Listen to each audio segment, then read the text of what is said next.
Hello friends, कैसे हैं आप लोग। स्वागत है आपका अपने YouTube channel physical education with लसरी में। मैं हूं आपका दोस्त अभिषेक लसरी। तो दोस्तों, दुनिया का सबसे महत्वपूर्ण खेल और सबसे ज़्यादा प्रसिद्ध खेल वो है फुटबॉल। तो आज हम जो टॉपिक लेके आए हैं वो फुटबॉल के बारे में है। ठीक है दोस्तों, तो जो भी हमारा चैनल पे नए हो चैनल को सब्सक्राइब करें, पुराना वीडियो जाके देखें, वो आपके लिए बहुत ही महत्वपूर्ण होगा। और जो भी चैनल पे नए हो चैनल सब्सक्राइब करें, वीडियो को लाइक करें, शेयर करें, और जिनको भी ये सवाल आते हो वो कमेंट बॉक्स में कमेंट करके ज़रूर बताएं। तो चलिए शुरू करते हैं आज का पहला सवाल। पहला सवाल है, फुटबॉल का जन्मदाता देश कौन सा है। तो दोस्तों, फुटबॉल का जन्मदाता देश इंग्लैंड है। अगला सवाल क्या पूछ रहा है, विश्व की प्रथम प्रतियोगिता कौन सी थी। विश्व की प्रथम प्रतियोगिता वो फुटबॉल के बारे में पूछ रहा है, तो इसका नाम था FA कप। फुटबॉल विश्व की प्रथम प्रतियोगिता FA कप।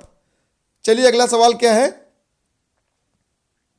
सवाल है अगला, विश्व फुटबॉल संघ फीफा की स्थापना कब हुई। तो इसकी स्थापना हुई थी 21 मई 1904 में। 21 मई सन 1904 में विश्व फुटबॉल संघ, जिसको फीफा कहते हैं, इसकी स्थापना हुई थी। चलिए दोस्तों अगला सवाल देखते हैं क्या है। अगला सवाल पूछ रहा है, विश्व फुटबॉल संघ फीफा का मुख्यालय कहाँ पे है। विश्व फुटबॉल संघ फीफा का मुख्यालय कहाँ है। तो दोस्तों, इसका मुख्यालय ज्यूरिख स्विट्जरलैंड में है। कहाँ पे है दोस्तों, ज्यूरिख स्विट्जरलैंड। अगला सवाल क्या है, विश्व फुटबॉल संघ फीफा के प्रथम अध्यक्ष कौन थे। तो इसके प्रथम अध्यक्ष जो थे वो थे गुरीन। ठीक है दोस्तों, चलिए अगला सवाल क्या पूछ रहा है, भारतीय फुटबॉल संघ AIFF की स्थापना कब हुई। इसकी स्थापना हुई थी सन 1934 में। कहाँ हुई थी इसकी स्थापना, शिमला में। भारतीय फुटबॉल संघ कहाँ पे है, इसकी स्थापना कहाँ हुई, सन 1937 के शिमला में हुई। चलिए अगला सवाल देखते हैं दोस्तों, ओलंपिक खेलों में फुटबॉल को कब शामिल किया गया। बहुत ही महत्वपूर्ण सवाल है ये। देखिए पूछ रहा है, ओलंपिक खेलों में फुटबॉल को कब शामिल किया गया। तो सन 1908 लंदन ओलंपिक में फुटबॉल को शामिल किया गया। अब अगला सवाल देखिए क्या है, भारतीय फुटबॉल संघ का मुख्यालय कहाँ स्थित है। तो इसका मुख्यालय है कलकत्ता में। भारतीय फुटबॉल संघ का मुख्यालय AIFF का मुख्यालय कलकत्ता में है। अगला सवाल देखते हैं क्या है, फुटबॉल को एशियाई खेलों में कब शामिल किया गया। फुटबॉल को एशियाई खेलों में कब शामिल किया गया। तो फुटबॉल को एशियाई खेलों में सन 1951 नई दिल्ली में शामिल किया गया, जो कि एशियाई खेलों का शुभारंभ था। सन 1951 में एशियाई खेलों का आरंभ हुआ था। यह भी एक सवाल बन के आएगा। अगला सवाल देखते हैं क्या है, फुटबॉल की भारत में पहली प्रतियोगिता कब आयोजित की गई। सवाल बहुत अच्छा है, फुटबॉल की भारत में पहली प्रतियोगिता कब आयोजित की गई। तो इसकी पहली प्रतियोगिता सन 1888 शिमला में आयोजित की गई। ठीक है दोस्तों, कहाँ आयोजित की गई, शिमला में सन 1888 ईस्वी में। अगला सवाल देखते हैं क्या पूछ रहा है, कि भारत की सबसे प्राचीन फुटबॉल प्रतियोगिता कौन सी है। और देखिए ये सवाल जो है बहुत ही महत्वपूर्ण है, और डूरंड कप के बारे में हर एग्जाम में, ज़्यादातर एग्जाम में डूरंड कप से संबंधित सवाल जरूर आते हैं। तो देखिए दोस्तों क्या है, भारत की सबसे प्राचीन फुटबॉल प्रतियोगिता डूरंड कप है। कौन सा है दोस्तों, डूरंड कप। अगला सवाल देखते हैं क्या पूछ रहा है, फुटबॉल का प्रथम विश्व कप आयोजित किया गया किस सन में पूछ रहा है, आयोजित किया गया। तो सन 1930 में फुटबॉल का प्रथम विश्व कप आयोजित किया गया। दोस्तों हम जो पढ़ा रहे हैं वन लाइनर है, इसलिए पढ़ा रहे हैं जिससे ताकि वीडियो लंबा ना हो और आपको समझने में आसानी हो। चलिए अगला सवाल देखते हैं क्या पूछ रहा है। अगला सवाल है फुटबॉल का प्रथम विश्व कप कहाँ आयोजित किया गया। तो इसका जो विश्व कप था पहला, मोंटेवीडियो उरुग्वे में। फुटबॉल का प्रथम विश्व कप उरुग्वे में आयोजित किया गया। अब अगला सवाल दोस्तों क्या पूछ रहा है कि फुटबॉल विश्व कप को पहले किस नाम से पुकारा जाता था। बहुत अच्छा इंपॉर्टेंट क्वेश्चन है दोस्तों, ये ध्यान से पढ़िए और जिनको ये सारे सवाल, जो भी सवाल जिनको आ रहे हैं वो कमेंट बॉक्स में कमेंट करके जरूर बताएं। तो दोस्तों देखिए सवाल है फुटबॉल विश्व कप को पहले किस नाम से पुकारा जाता था। तो इसको पुकारा जाता था जूलियस रिमेट ट्रॉफी।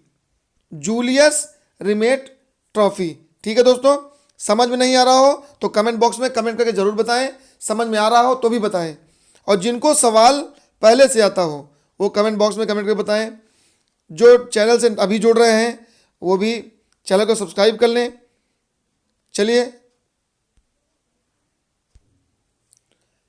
देखिए अगला सवाल क्या पूछ रहा है, फुटबॉल का प्रथम अर्जुन पुरस्कार किस खिलाड़ी ने प्राप्त किया। यह भी सवाल बन के आ जाएगा कि प्रथम अर्जुन पुरस्कार विजेता फुटबॉल के कौन से खिलाड़ी हैं।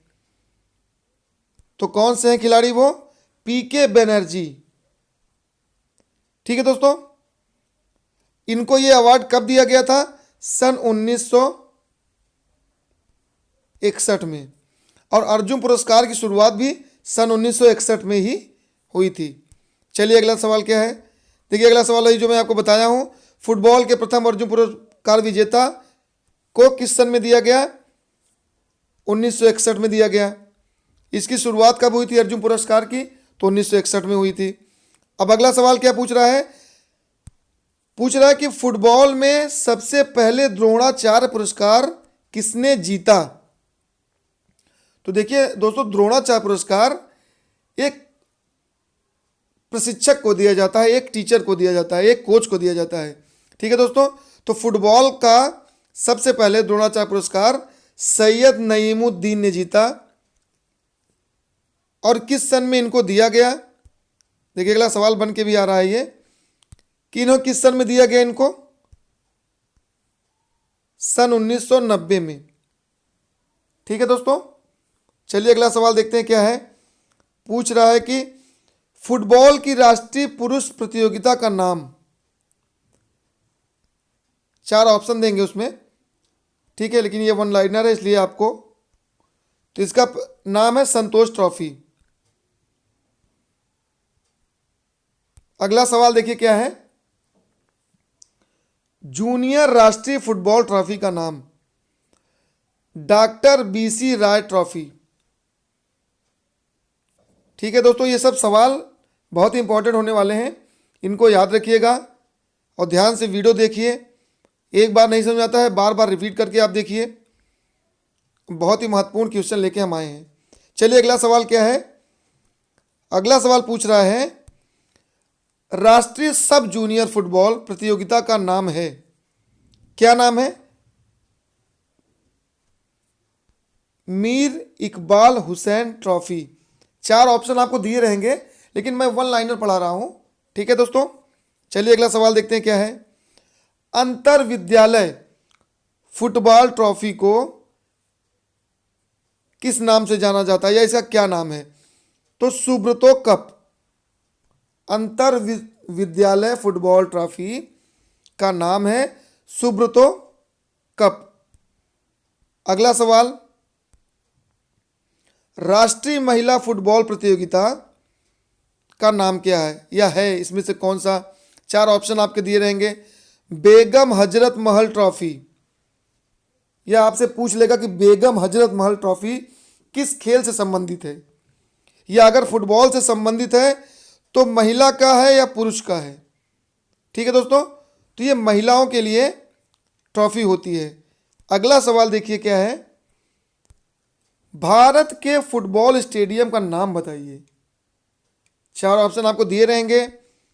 Salt lake Calcutta, Ambedkar stadium Delhi. तो पूछ लेगा कभी कि साल्ट लेक कलकत्ता में कौन सा स्टेडियम, साल्ट लेक जो है स्टेडियम किस खेल से संबंधित है या कहाँ स्थित है, तो कलकत्ता में। या अंबेडकर स्टेडियम किस खेल से संबंधित है, कहाँ स्थित है, तो फुटबॉल से, दिल्ली में। ठीक है, चलिए अगला सवाल देखते हैं क्या है। अगला सवाल पूछ रहा है फुटबॉल के मैदान की लंबाई क्या होती है। तो दोस्तों फुटबॉल के मैदान की जो लंबाई होती है वो 110 से 120 गज होती है। ठीक है दोस्तों, अब इसी में इसकी चौड़ाई भी इसने पूछ लिया है। तो चौड़ाई कितनी होती है, 70 से 80 गज। ठीक है, अब अगला सवाल क्या पूछ रहा है, फुटबॉल के मैदान के लाइन की मोटाई कितनी होती है। तो देखिए जो साइड साइड में लाइन बनी होती है उसकी मोटाई जो होती है 5 इंच होती है। अब देखिए सवाल बन के आ रहा है कि अंतरराष्ट्रीय मैच में फुटबॉल के फील्ड की लंबाई व चौड़ाई कितनी निर्धारित रखी गई है। तो दोस्तों इसकी लंबाई और चौड़ाई 120 गुणे 80 गज। ठीक है दोस्तों, इसकी लंबाई 120 गज और चौड़ाई जो है 80 गज होती है। अगला सवाल है फुटबॉल के मध्य वृत्त का अर्धव्यास कितना होता है। तो इसका अर्धव्यास होता है 10 गज। अगला सवाल देखिए दोस्तों क्या है, फुटबॉल का गोल क्षेत्र कितना होता है। तो ये बहुत सारे एग्जाम में ये सवाल बन के आए हैं और बहुत बार पूछा गया है ये। तो देखिए फुटबॉल का गोल क्षेत्र जो होता है वो 20 गुणे 6 गज होता है। ठीक है, अगला सवाल पूछ रहा है फुटबॉल में पेनाल्टी क्षेत्र कितना होता है। तो 44 गुणे 18 गज।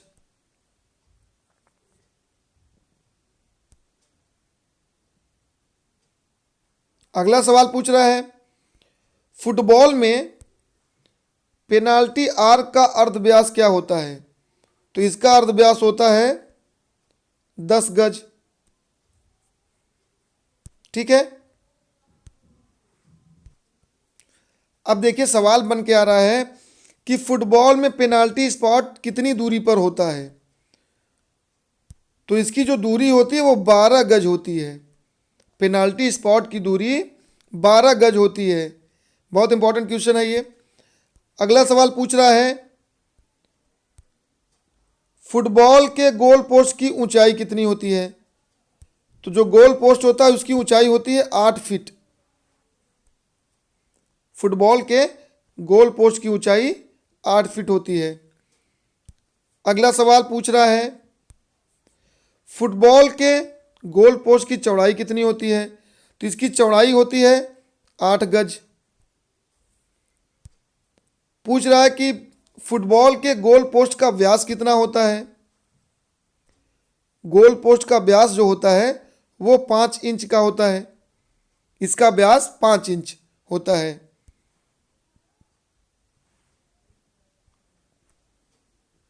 अब अगला सवाल पूछ रहा है फुटबॉल की गेंद का भार कितना होता है। ये भी इंपॉर्टेंट क्वेश्चन है। इसका भार जो होता है 396 ग्राम से 453 ग्राम तक।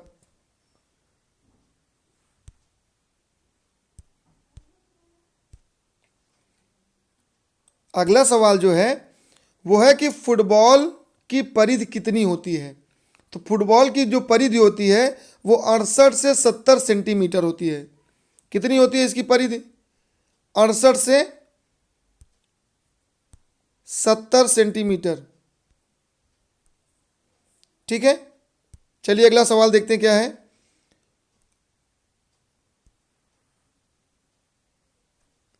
अब अगला सवाल देखिए पूछ रहा है कि फुटबॉल के मैदान में लगे झंडे की ऊंचाई कितनी होती है। तो इसकी ऊंचाई होती है पाँच 5 फीट की इसकी ऊंचाई होती है। ठीक है दोस्तों, 5-5 फीट की ऊंचाई होती है जो झंडे लगे होते हैं। अगला सवाल है, सबसे अधिक बार फीफा कप किसने जीता? ये सवाल इंपॉर्टेंट है। तो ब्राजील ने सबसे अधिक बार 5 बार फीफा कप जीता है। ठीक है, अगला सवाल देखिए।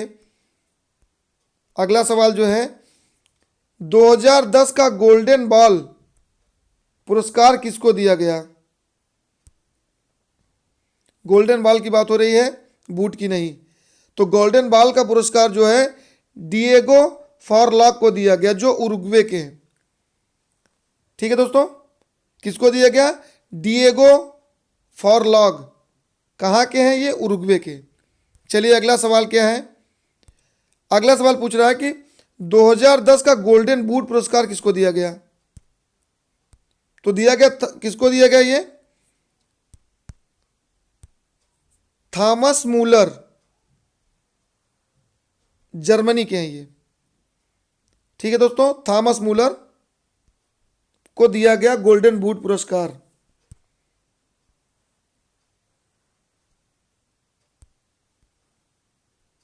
Thomas Müller. दोस्तों अगला सवाल है, 2018 का फीफा वर्ल्ड कप कहां पर आयोजित किया गया? तो 2018 का जो फीफा वर्ल्ड कप था वो रूस में आयोजित किया गया था, रूस में। ठीक है, चलिए अगला सवाल क्या है।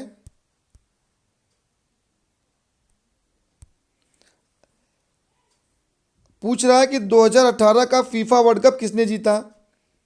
तो फ्रांस ने 2018 का फीफा वर्ल्ड कप जीता। अगला सवाल है, 2014 का फीफा वर्ल्ड कप कहां पर आयोजित किया गया था?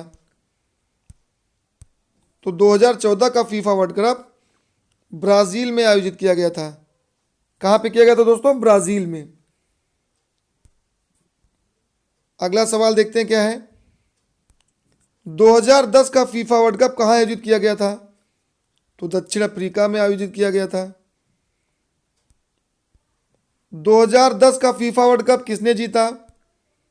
स्पेन ने जीता। फुटबॉल वर्ल्ड कप प्रतियोगिता कब से आयोजित की गई? 1930 से आयोजित की गई। इंपॉर्टेंट क्वेश्चन है ये। अगला सवाल है, प्रथम फुटबॉल वर्ल्ड कप किस देश में आयोजित हुआ? उरुग्वे में। कहाँ आयोजित हुआ? उरुग्वे में आयोजित हुआ। अगला सवाल, प्रथम फुटबॉल वर्ल्ड कप किस देश ने जीता? उरुग्वे ने जीता। अब आगे फेडरेशन के बारे में कुछ बताते हैं। फीफा का पूरा नाम क्या है? एफ आई एफ ए का पूरा नाम क्या है? इसका पूरा नाम है फेडरेशन इंटरनेशनल दी फुटबॉल एसोसिएशन। ठीक है, अगला सवाल देखते हैं क्या है। अगला सवाल पूछ रहा है, AIFF का पूरा नाम क्या है? तो AIFF का पूरा नाम है ऑल इंडिया फुटबॉल फेडरेशन। ये महत्वपूर्ण सवाल है। AIFF का पूरा नाम या फुल फॉर्म क्या है? All India football federation. दोस्तों देखिए, कभी कभी बहुत महत्वपूर्ण सवाल इसे पूछ लेते हैं कि देखिए, पूछते हैं कि फीफा कप किस खेल से संबंधित है? क्योंकि हम पढ़ा रहे हैं फुटबॉल, तो आपको तो आइडिया होगा फुटबॉल संबंधित है, लेकिन जब क्वेश्चन आएंगे तो पूछेगा ये किससे संबंधित है? तो ध्यान रहे, फुटबॉल से संबंधित है फीफा। अंतर्राष्ट्रीय नेहरू गोल्ड कप किससे संबंधित है? किस खेल से संबंधित है? अंतर्राष्ट्रीय नेहरू गोल्ड कप फुटबॉल से संबंधित है। याद रखिए, सवाल बन के आ जाएगा फुटबॉल से संबंधित इनमें से कौन सा खेल है? तो 4 कपों के नाम दे देंगे। ठीक है, चलिए अगला सवाल क्या है। IFA शील्ड किस खेल से संबंधित है? फुटबॉल से संबंधित है। अगला सवाल है, फुटबॉल में कुल कितने नियम होते हैं? इंपॉर्टेंट सवाल है ये दोस्तों। फुटबॉल में 17 नियम होते हैं। ठीक है, तो ये ध्यान रहे, इसको याद जरूर रखिएगा कि फुटबॉल में 17 नियम होते हैं। 17 नियम। चलिए अगला सवाल क्या है? अगला सवाल है, फुटबॉल खेल की समय अवधि कितनी होती है? महत्वपूर्ण है ये। तो इसकी देखिए समय अवधि जो होती है वो 45 मिनट का पहला हाफ होता है, उसके बाद 10 मिनट का ब्रेक होता है, फिर उसके बाद 45 मिनट का सेकेंड हाफ होता है। ठीक है दोस्तों, चलिए अगला सवाल देखिए क्या है। मैच के टाई हो जाने पर निर्णय किस आधार पर लिया जाता है? तो देखिए जो निर्णय लिया जाता है वो आपको एक्स्ट्रा टाइम देके लिया जाता है। कितने मिनट का एक्स्ट्रा टाइम देते हैं आपको? 15 मिनट का पहला हाफ, 5 मिनट का ब्रेक, फिर 15 मिनट का दूसरा हाफ देके टाई मैच का निर्णय लिया जाता है। ठीक है दोस्तों, एक्स्ट्रा टाइम देके आपको। अगला सवाल, एक्स्ट्रा टाइम दिए जाने के बाद भी टाई बनी रहे तो निर्णय किस आधार पर दिया जाएगा? यह भी बहुत ही महत्वपूर्ण सवाल है। या पूछ लेता है कि एक्स्ट्रा टाइम दिए जाने के बाद इनमें से निर्णय के लिए क्या दिया जाता है? ठीक है, तो 4 ऑप्शन आपको दे देंगे। तो चलिए दोस्तों बताते हैं आंसर इसका। 5-5 पेनाल्टी शूट आप दिया जाएगा। दोनों टीमों को 5-5 पेनाल्टी शूट दिया जाएगा।